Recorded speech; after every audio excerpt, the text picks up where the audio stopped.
Praise God, salamat sa Panginoon. Sa ilang taon na rin po yung ako na naman po yung nag-testimony, magpapatotoo sa inyo sa biyaya ng Panginoon. Ako po, sa hindi pa nakakilala sa akin, ako po si Aling Miling. Ang totoo ko pong pangalan ay Teresita Biernes Pasyon. Nagmula po kami sa mahirap na buhay, pero hindi po kami pinabayaan ng Panginoon. Hanggang sa magkaisip ako, nagdalaga ako, talagang yung kinuha ko sa Panginoon yung lakas. Kasi ang matatandaan kong sinasabi sa akin ng tatay ko nung maliit ako, kailangan ng isang tao ay masipag. Hindi ka man makapag-aral, basta masipag ka, hindi ka magugutom. Iyon po ang aking minana sa aking tatay. Hanggang po sa ako'y nag-asawa, ang akala ko ang sagot sa problema ay yung pag-aasawa. Hindi ko po sinabing pagkakamali, pero siguro po talagang gaganon ang buhay. Noong pong nakilala ko yung totoong pananampalataya, doon po ako tumutok sa pagpapala, yung mayroong kang Diyos na tinatawag, mayroong kang Diyos na pinaniniwalaan, na hindi ka pababayaan. Sa aking pong buhay, nagmahalang kami, nagkaroon kami ng 5 anak, yung aking asawa, pero pinabayaan po ako ng kulang-kulang 20 taon. Nung nakilala ko po yung tunay na paniniwala sa Diyos, doon po ako naging matatag. Naghanap buhay po ako ng yung abot sa aking makakaya. 5 po yung naging anak namin. Sa tulong po ng Panginoon, nandyan po yung biyaya na tinatawag natin, pagpapala. Hindi po ako pinabayaan. Nagpag-aral ko po yung mga anak ko na yun. Yun po yung tinatawag, yun ang aking paniniwala sa pagpapala. Basta malakas ang katawan ko sa paghahanap buhay. Hindi po ako nanghingi kung kani-kaninong kapatid ko para lang makaraos kami sa ganong problema. Basta nagtulong-tulong kami mag-iina. Naglabada po ako, nagtinda-tinda ako sa kalye. Katulong ko po yung mga anak ko. Yung pong kasagutan na pag may pangarap, natupad po yun kasi nung ako'y maliit, nung nagkaisip na kami, isinalang na kami sa ganon, tinda-tinda, katulong. Ang sabi ko lang sa Panginoon, ayaw ko naman na maging katulong din yung mga anak ko. Salamat sa Panginoon kasi hindi ko po ipagkakaila sa inyo. Ang mga anak ko nakatapos.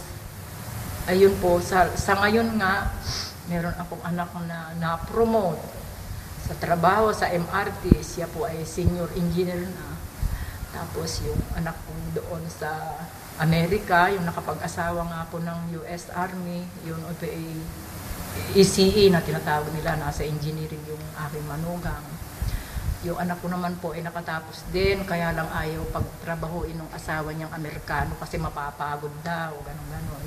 Ang laki pong pagpapala yun kasi may edad na rin yung anak ko nung nag-asawa.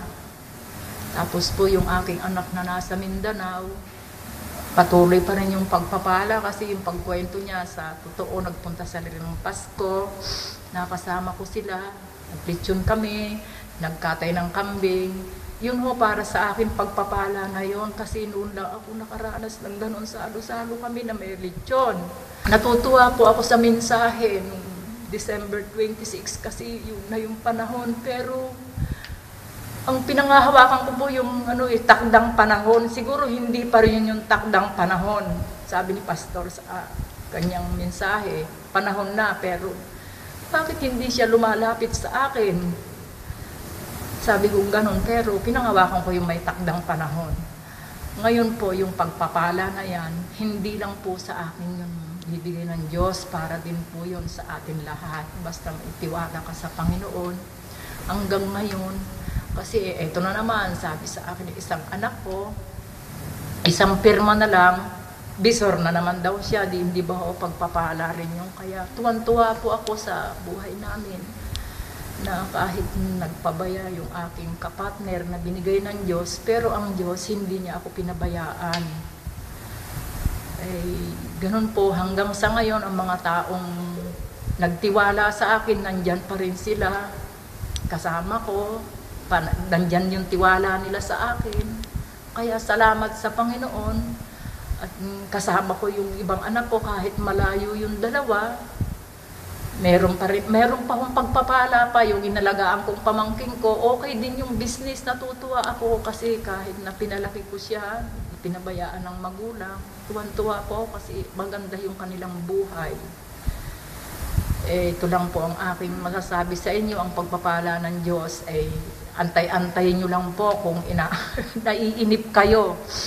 Kaya ang paniniwala ko talaga, kung malapit ka sa Diyos, ang pagpapala nandyan lang po at talagang samahan natin ang sikap at tiyaga kasi doon lang po ako talaga nakaano sa sabi ng tatay ko sa akin, basta masipag ka, hindi ka magugutom. Yun ang pinangahawakan ko sa magulang ko. At yung pagtiyatiyaga, yung pagpapaaral ng anak, kinakausap po yung mga anak ko noon, ba't ganito? Sige anak, magtiyaga ka lang, maabot mo yan, magiging ganun ka rin. O, hindi ba po nakakatuwa? Sabi kong ganon, kilala niyo po yung anak kong si Bong. Sabi ko sa kanya, kung hindi ka nag-aral, kung hindi ka nagtiyaga, o, tinan mo, nakakotse ka. Kaya natutuwa po ako sa buhay namin na binigay ng Panginoon. Salamat po sa inyong lahat, sa mga kapatiran na nabe-bless po ako kasi nandiyan kayo na nakikinig sa akin. Patotoo ang ginawa ng Diyos sa amin. Kaya huwag po tayong hihiwalay sa Panginoon. Salamat po.